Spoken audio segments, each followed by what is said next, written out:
look at the rankings now and count them down. Capital One is presenting the rankings tonight. And into the rankings at number 25, undefeated Liberty, perhaps having a look at that highest-ranked Group of 5 champion as you look at Clemson also back in the mix. Yeah, and Tulane's sitting at number 23. They have UTSA this week, which is also undefeated. So they got a tough schedule moving ahead. When you talk about Liberty sitting right there, they're in striking position. Well, a couple big things in this takeaway, too, though. NC State in the rankings, that helps out Louisville, which could in turn help out Florida State. Clemson back in the rankings. That helps Florida State. That's a win for Florida State on the road. Tennessee in the rankings, too, helping the SEC teams as well. And no Utah. We've now removed Oregon's best win from the top 25. And just to clarify, too, when Joey mentioned UTSA, they are undefeated in conference play in the American. They have lost non-conference games. Tulane also with only a loss to Ole Miss. Let's look at the next group. At number 20, Oklahoma State, a couple bad losses on the resume, but still with a great chance to get into the Big 12 championship game. Kansas State still alive there. Iowa, without that offense, though, is up there. They're in the Big 10 championship game. No doubt. And you look at an Iowa team that beat Illinois. No matter how you look at it, it wasn't pretty, but they just find a way to continue winning football games. And just maybe they may shock the world in the Big 10 championship game. Kirk? Yeah, I'm looking at this slate. It's not so much about the resume of the teams up in the top 4 or 5. It's the accomplishments of what these teams have done, and the success that these guys have enjoyed. A bit off the radar, teams like Kansas State, see Oklahoma State able to get a win and climb back up. Notre Dame potentially finishing at 9-3. All these teams having great years.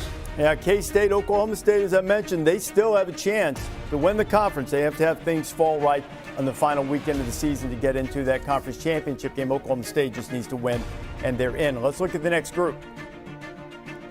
At number 15, Arizona's climb continues. Now, Arizona also can win the Pac-12, and here is how.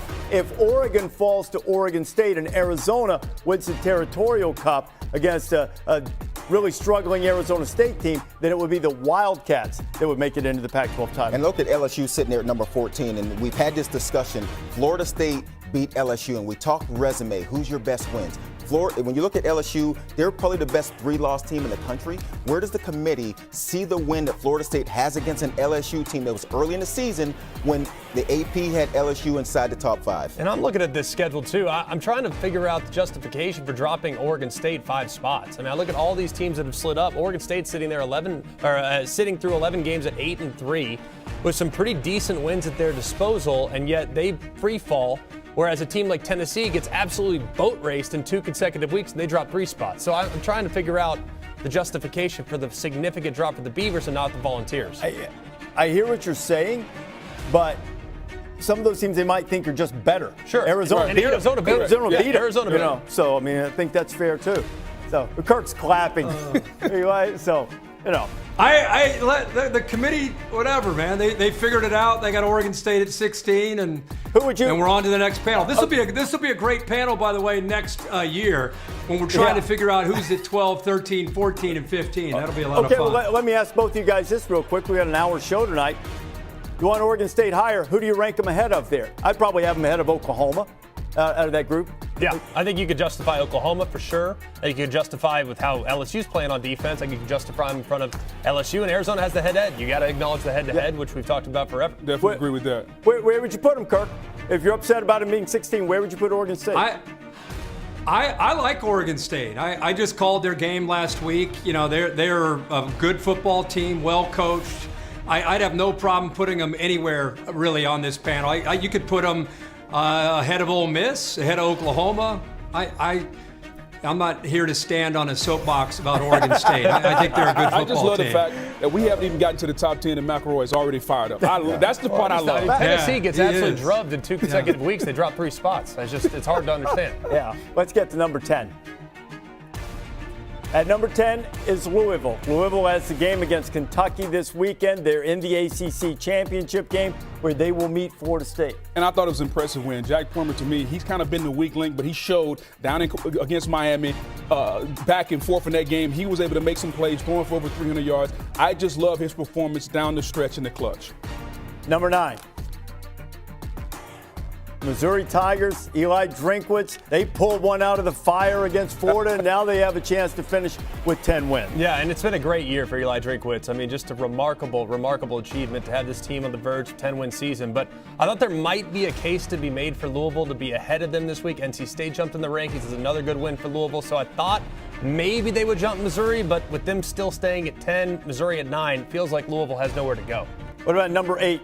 If they beat Florida State, they'll have someplace to go. And so this is into the status quo portion of the rankings. Alabama number 8, as they have been in every set of rankings since Halloween night. Yeah, we expect to see them at number 8, and they are part of a great scenario that could play out moving forward. It's great to see them at number 8 because at this stage, everybody else ahead of them, this is when the argument starts to begin. These teams from 8 up to 1.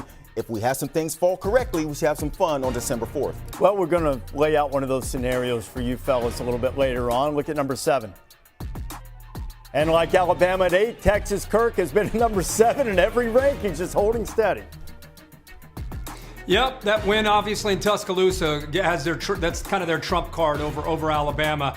I think what this tells you is that the committee really respects what's happening above these teams, because normally you would think that Nick Saban and Alabama would get the benefit of the doubt, but Texas is kind of that roadblock for them.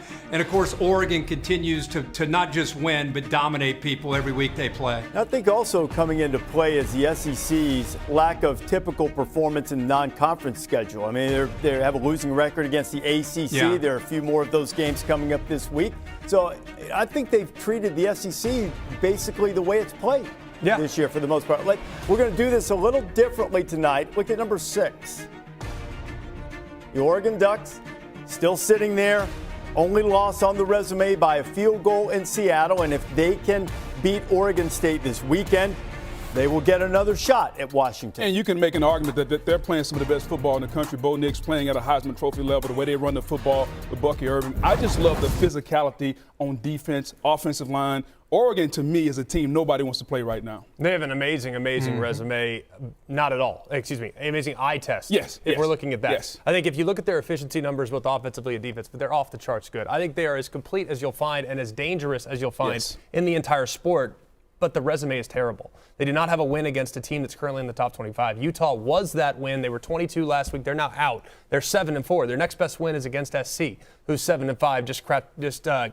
Capped off their season in the loss last week. So I'm trying to figure out a little bit with Oregon. I think that they are deserving of the 6th spot. They are the 6th best team in my eyes as well. But the resume doesn't really substantiate that, so they're kind of hanging there just by a thread on the high test. And I think that's what we have to be careful. You can only play who's on the schedule and how they look and how they dominate and the way they control those games. So I get you when it comes to the resume. This is not a beauty pageant. This is football. We actually go out there and hit people in the mouth, and we got to give Oregon credit for doing it and at the veracity in which they do that. Yeah. They've played great, Kirk. Is there any inkling that I left that game in Seattle thinking that maybe Oregon was a little more complete than Washington, but they lost the game. So, I mean, I think they're ranked appropriately at the moment. You could make an argument that they've been the most consistent team from the beginning of the year all the way up to this point. Is offense, defense, every aspect that we've watched them play. Last week, what was it? At halftime. I mean, it was like they scored every possession. Bo Nix. And again, you can look at their opponent and say, look who they're playing, or you can look at it and say, wow, Bo Nix is a veteran quarterback. He's been through every aspect this sport has to offer, the good and the bad. So you got a veteran leading the way. You got speed all over the field. You got Dan Lanning coaching that defense with Tosh. They fly around. They're playing with confidence. It'll eventually play itself out. They go to Oregon State this week. More than likely get a rematch with Washington and Las Vegas.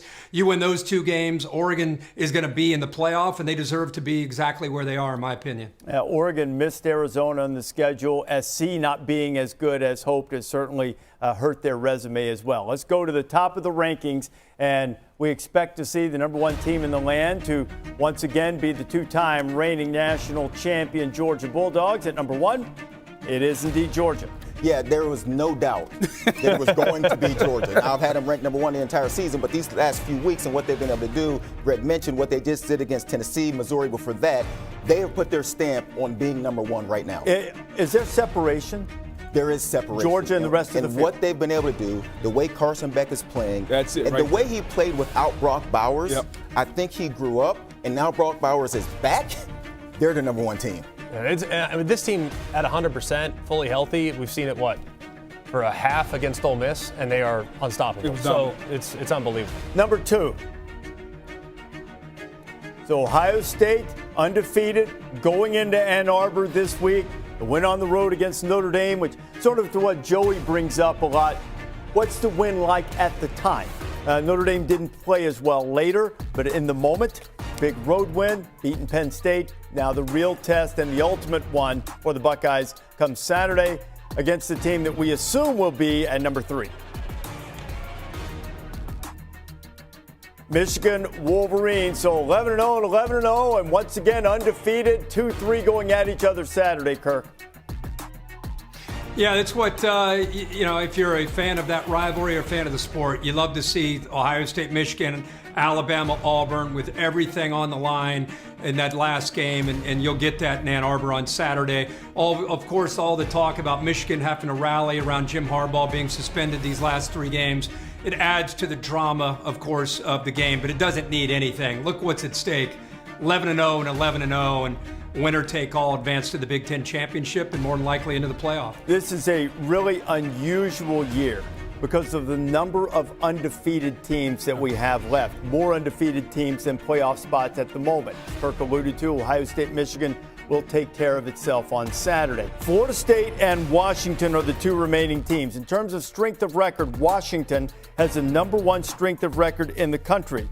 But Florida State's number 4. That is a measure of how a potential playoff team would fare against the schedule according to the metrics. Now the Seminoles without Jordan Travis holds all kinds of records for them. He was their leader and their quarterback. Did it cost Florida State the 4 spot this week? Who's number 4? It did. Yeah. So Washington, after the road win in Corvallis, slips up a spot to number 4, and that leaves Florida State at number 5. Now, the Seminoles have Florida coming this weekend. They've got an ACC championship game against Louisville. Mike Norvell, the head coach of the Seminoles, will join us a little bit later on College Football Playoff Top 25.